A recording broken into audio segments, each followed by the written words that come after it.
on this episode of Meet the Fam. We are actually going to be going a little bit out of order, because what should be next on that is the Flying V there. But a member of the family is getting traded tomorrow, so before I trade him, I want to go ahead and give him his due. And that is this guy right here. My Legator, or I guess that's how you say it, 8-string Ninja. It's a fan fret 8-string. Got this thing a few years ago just because I was kind of interested in 8 strings and extended range and trying it out and seeing how I liked it. And it's a great guitar. It's got a 5-piece neck, maple and mahogany, I believe it is. It's got a maple fingerboard. It's got a burl top. And then that green finish is just great. The neck on it is really thin, so it's kind of like an Ibanez, like wizard almost feeling neck. It's not a big chunky neck, which is good because it is really wide. You got a volume, a tone, and a 3-way switch there.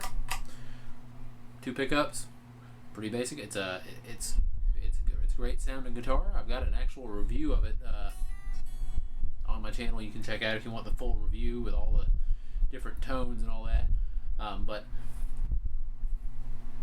yeah, so it is getting traded tomorrow, most likely, for something new that I'll play a little more. I just don't play this very often, and I wasn't really looking to trade it, but a guy kind of saw it in a different ad I had on Craigslist and said, "Hey, you got any interest in trading that 8-string?" I thought about it and decided to go ahead and do it because what he's wanting to trade me is something I'll probably honestly play a little more, and it's something I don't have. Now, I don't have another 8-string either, but I do have that Variax behind me that can do an 8-string sound really easily, and I just don't play a whole lot of stuff that requires an 8-string, so what he's trading me is a 7-string, but it's got a Floyd Rose, and it's an active.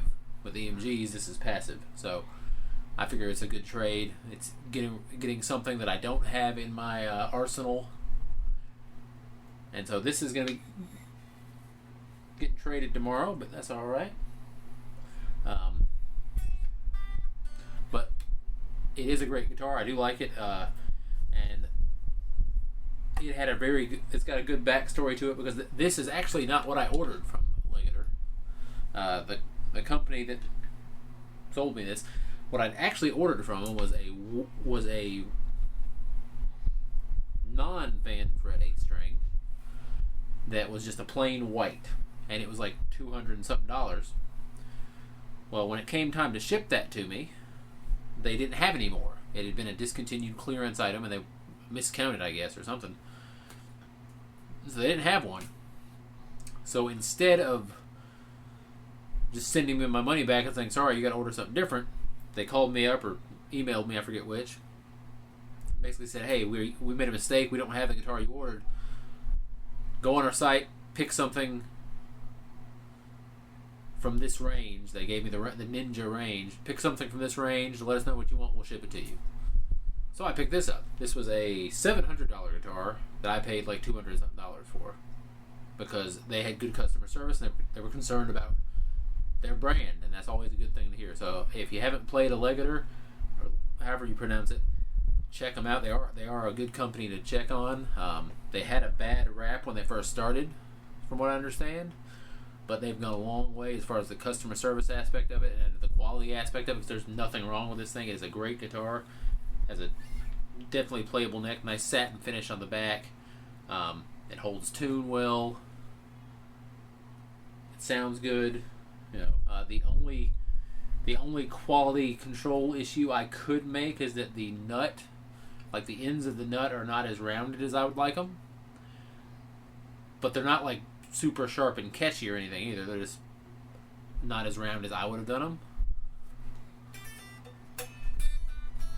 So there she is, the Ninja Legator NRF8 or something. I forget the exact model number, but it is an 8-string Legator. And this member of the family is being adopted by a new family tomorrow. So that's it. If y'all got any questions or anything like that, feel free to leave a comment down below. Like, subscribe, all that stuff. And the next episode of this little series will be the V. So Rich, I know you've been wanting to hear the story about that one, and that one's actually got a lot of backstory to it. That is one of the few that you could offer me $1 million for, and I'd tell you no, because it's got sentimental value that I just can't replace for no amount of money. So you can hear that story if you stay tuned for the next one of these. Anyway, y'all have a great night. Talk to you later.